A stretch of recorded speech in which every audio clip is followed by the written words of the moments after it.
Have another piece. One more won't hurt. I made this just for you. When was the last time someone insisted you eat more? I call them food pushers. Maybe it was your mom or dad or an in-law, a spouse, even a coworker or friend. They push, encourage, even insist you eat food that you don't want or need. And they ignore you when you try to say no. You're caught in the middle of trying to be polite and stand your ground. Well, don't go anywhere. Bariatric psychologist Dr. Connie, along with bariatric dietitians Gayle and Isabel, join me to share why food pushers push. Then we'll give you specific ways to ditch the drama and take charge over these food pushers. You don't want to miss this discussion. They're back. Calcium Dark Chocolate Bars, a ProCare Health customer favorite. Now available online at procarenow.com. Creamy chocolate plus calcium and vitamin D. You'll love them too. Use code SUSAN10 to save 10%. I'm bariatric dietitian Dr. Susan Mitchell, ex-radio dietitian turned podcaster. You're listening to the Bariatric Surgery Success podcast. Frustrated with so much confusion when it comes to nutrition? I get it. It's hard to decipher sound science from fake science, especially online. It's enough to make you give up and say, I don't know what to do. Well, I do. I know what to do. It matters where you get your nutrition information. When it comes to your bariatric surgery, nutrition specific. So let's cut through the nonsense. Let's get what you need to know right now. I created the Bariatric Surgery Success podcast to give you accurate nutrition information you can count on. Simple, actionable steps that work.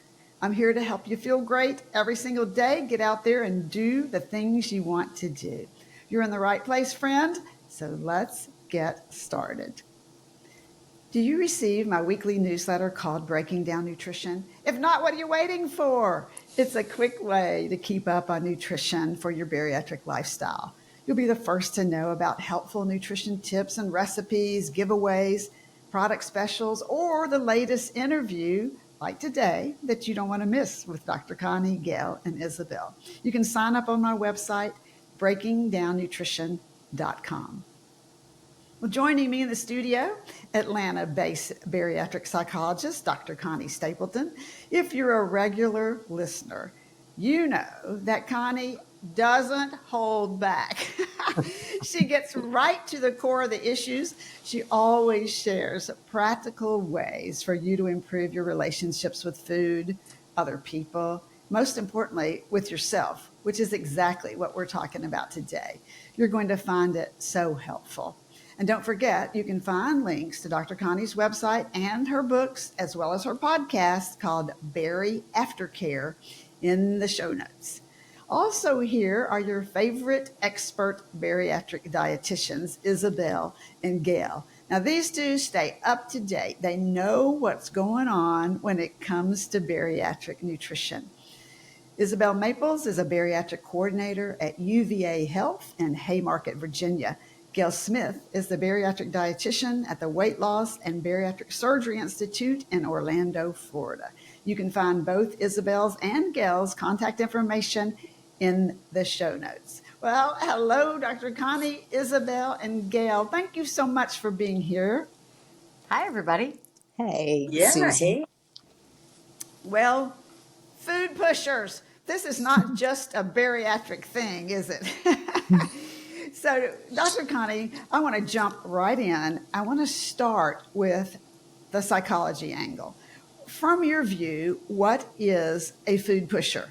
Yeah. Well, I love this topic. I really do. I knew you would.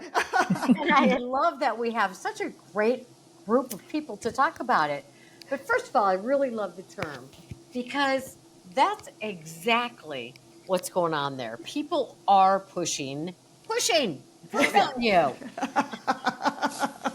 And the most important thing for anybody who's having this done to them is that when somebody's doing that, it's completely 100% about them, not you. It's like, and it's uninvited, right?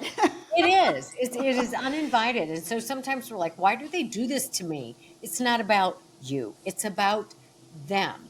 It's something to do with an issue they've got going on, and what they're doing is trying to get you to participate in eating with them because for some reason it makes them feel better. Bottom line here, food pushers are pushing their issues on you, which we'll talk about later. Yes, yeah, in the for episode. sure. So, Gayle and Isabel, how do you view food pushers from the nutrition and food angle? Well, I feel that they're generally from people you know, okay? They're family and Really well. friends. Yeah. And they usually mean no harm, but maybe they miss that positive vibe, surrounding food, right? And they're so happy when they're sharing that dessert with you. So, I really, in a way, think they don't really want to do harm, but they will do harm if you allow them to. So you have to be in control of your mind, body, spirit is what I usually say. And I do go over a little bit of that, but I'm so glad to hear more what Connie says and does with her patients too. But I always invite, if they want to, if there's room in the class, a significant other, a husband, wife, or whatever, to be in the room. Especially if they're the food pusher. Exactly. And once they hear what this patient is going to be going through, smaller stomach, throwing up, blah, blah, blah, when they overeat, then they probably would be more careful.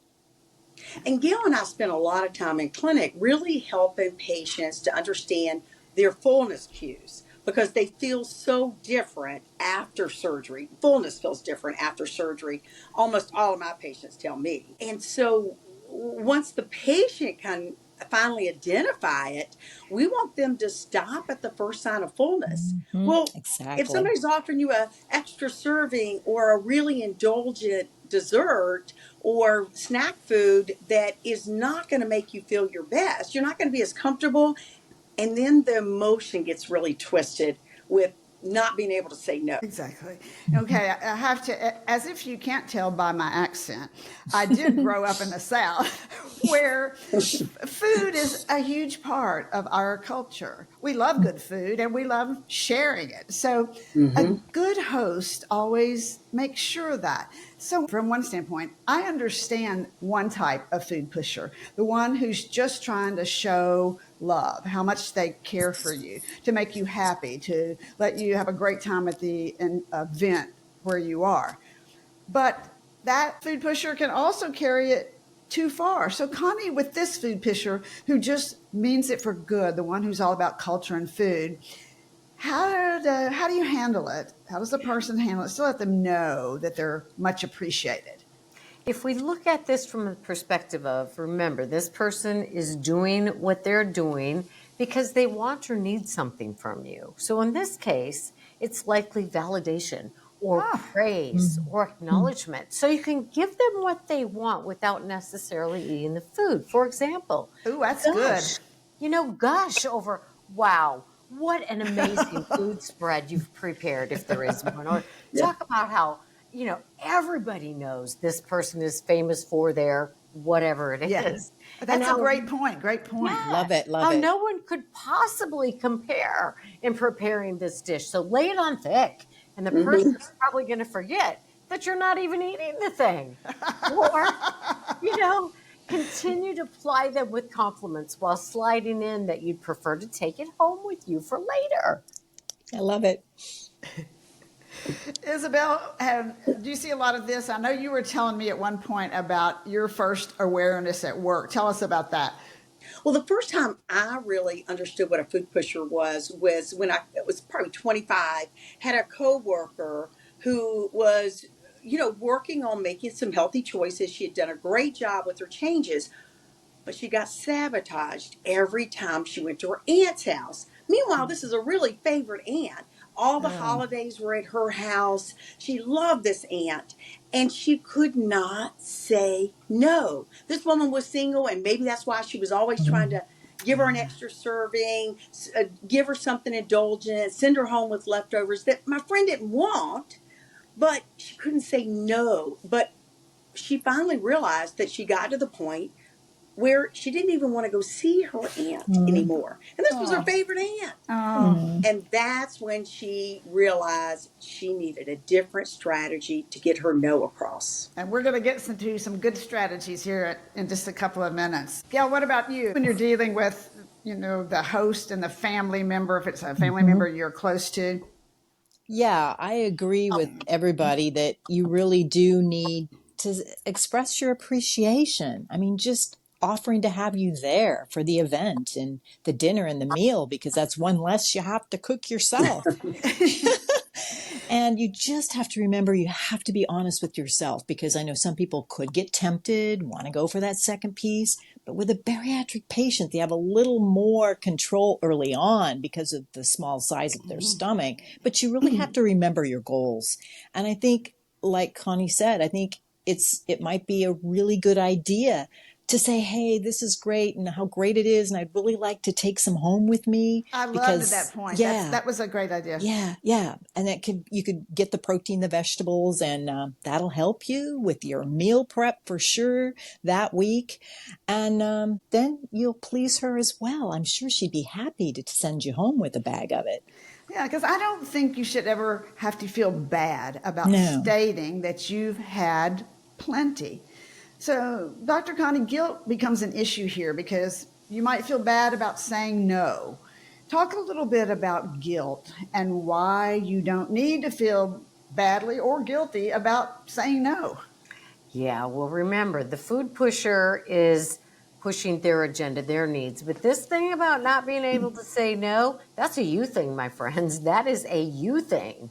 And it's a difficult thing to learn to be able to say no. But what is the purpose of feeling guilty when you have an amazing agenda? I am improving my health. I'm trying to live longer and healthier. So the guilt thing is so unnecessary, and yet it remains a very difficult thing for a person to do. But learning to say no, learning to work through your own guilt issues is definitely a you thing and is a part of healthy adulting. So it's critical that you learn to be able to do this. So if you don't know how, you've got to learn how. And you can do that with a coach, a therapist, a mentor. And I also think that emotional baggage plays a big part in emotionally eating food that you don't need or want and giving in to the food pushers. Do you see this too in your clinics, Gayle and Isabel, and how do you address it? Oh, yeah. And I actually have patients that'll tell me that they really do have emotional eating and they recognize it. Maybe they're already in the process of working on it, but some may not be. But it's a real issue for them. So I, definitely take that time then and there to recommend that they do I encourage that they do get involved in some counseling prior to surgery, please, if it's needed. And it oftentimes needs to be. Yeah, prior to surgery, it just sets them up for more success. Yeah. And I've had a patient tell me, why do you think I got this big? Of course I'm emotionally eating. I love the honesty. Yeah, I love the honesty. Yeah. And so I don't know, I'm not the expert in this, but I do tell them, you'll get good advice. You just have to be involved with some counseling, but have a plan, clean a closet. I have plenty of closets. If you need a closet to clean, come to my house. Go for a bike ride. Do something else. Right. Yeah. I think that other coping mechanism really helps. But the other thing I find is structuring their meals. And that may sound kind of crazy, but let me tell you my 1, 2, 3. Plan out your meals so there's space throughout the day. And that's the eating every 2 to 3, 4 hours. But also plan out meal snacks. And number 2 is listen to your body cues. Look for those fullness cues as you're eating so you know when to stop. And number 3, adopting a mentality that the kitchen is closed in between those times. And that's when you pull out those lists that you've made, like Gayle mentioned, here's some things I can do. Take a bubble bath or take a walk or call a friend or clean out her closet or my junk drawer. I need something else to do besides eating. Yeah, besides giving in to the call of the refrigerator door. Yeah. Yeah, that's so true. And you still have the problem when you get finished and you have the guilt. Okay, so I want to dig deeper now and talk about this other type of food pusher that Connie's been hinting at, because not all food pushers are thinking about you and how much fun you have or if they're a good host. Some push food to feel better about what they eat. I know this because I've learned from Dr. Connie over time to help justify their food choices. Connie, from a mental health aspect, what's behind this action? Bottom line, they don't want to look in the mirror. Looking in the mirror at our own behavior is a lot harder than making assessments of other people's behavior, because that's a difficult place to look. And it's almost impossible for us not to see at some level what's going on with ourselves so we don't look, right? If you don't eat with me, I look bad. I feel bad. If you lose weight and I don't, I'm going to feel bad on some level about myself. I'm going to feel insecure. I'm going to feel jealous. I'm going to feel upset. I want you to stay where you are so I can stay in my comfort zone. So when you make a choice to improve your physical health, your emotional health, whatever, and you change your behaviors to meet those personal goals, I'm uncomfortable.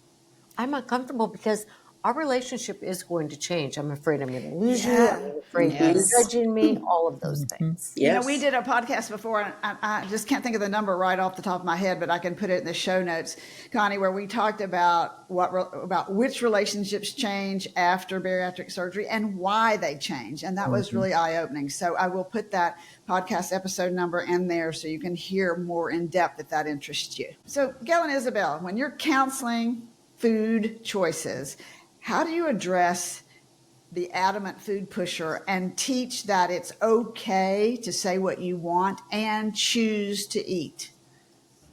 Yeah, you have to be real, be firm, be yourself, be polite, and repeat because you believe it, because you have decided to go through with this surgery and you are going through it and you're going to be successful, that you do appreciate their kindness or not, if it's something that's maybe not kindness to you, but you would like them to be your friend and accept your choice so you can stick to your weight loss goal because you want to be healthy again. You're hurting when you're overweight. You chose to have this done. So a good thing to remember is eat your frequent meals and always have protein, animal or plant-based, with every meal, every snack, so you don't, have that urge to eat more. Yeah. And I would give you 3 tips to on what not to do. 1, don't be wishy-washy, and 2, don't over-explain. Like, keep your answer short and get to the point, and don't give them a big answer. Hey, I'm going to get sick if I eat anymore. And 3, don't let that food pusher think that you secretly want that food, but you're not going to allow yourself to have it. Because if you're not black and white with your answer, then that person's going to push harder. Exactly. Interesting. Connie, I heard you say something in one of your podcasts, and I think I remember this one. It's episode 203, that stayed with me. You said, hurt people, but you also said, hurt people, hurt themselves. That you must treat yourself the way a person who values themselves does and set boundaries. You must believe in yourself, or if you don't, it's hard to maintain weight loss. So boundaries and food pushers, in my opinion, go hand in hand. Talk more about this hurt and how to put boundaries in place. Yeah, exactly. And it's interesting because in my last episode, my podcast, it was all about self-love and learning to like and love yourself. Because if you don't, that saying no business to the food pushers is an example of a boundary. And when we are unwilling, afraid to, and maybe you're just ill-equipped, you just haven't learned how to set boundaries. It could be from being hurt in the past. And so your need is to be liked, to be included, to be part of. So saying no, setting boundaries, can't do that. Otherwise, I may be isolated. So we've got to treat ourselves with respect. And setting boundaries, friends, is a form of self-love. It is an act of self-love. Like, I'm not going to do this because it's going to make you happy when it's going to hurt me. I am no longer willing to hurt me to please you. Okay. And they've done so much work. I totally agree with what you're saying, that boundaries are so important.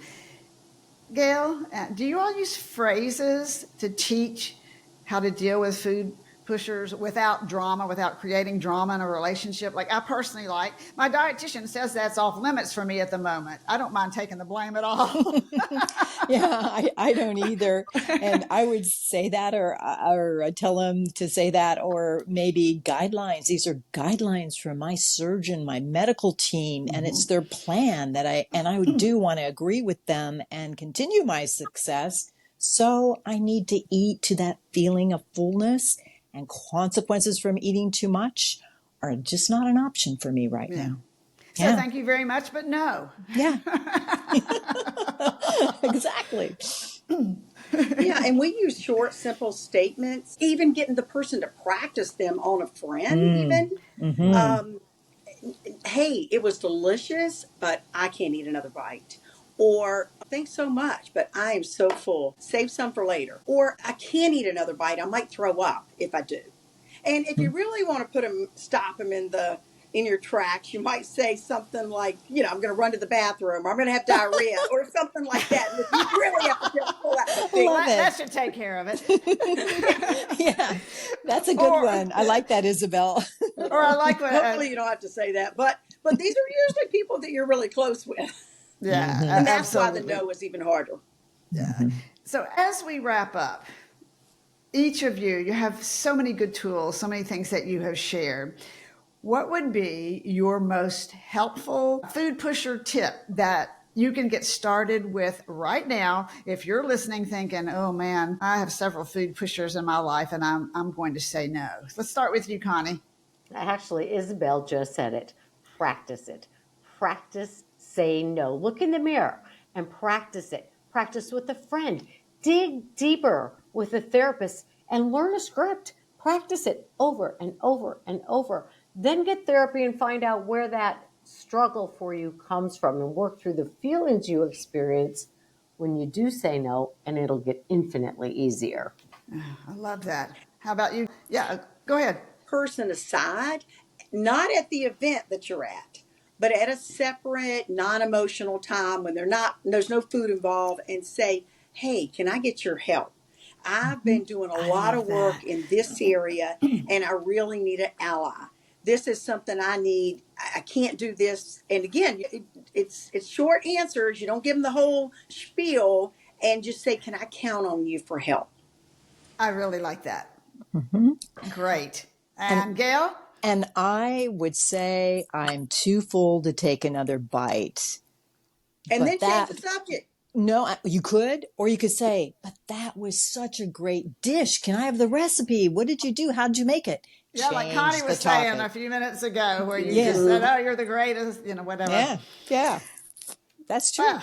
Dr. Connie, Isabel, Gayle, such good information and helping us all of us understand food pushers. It's very usable.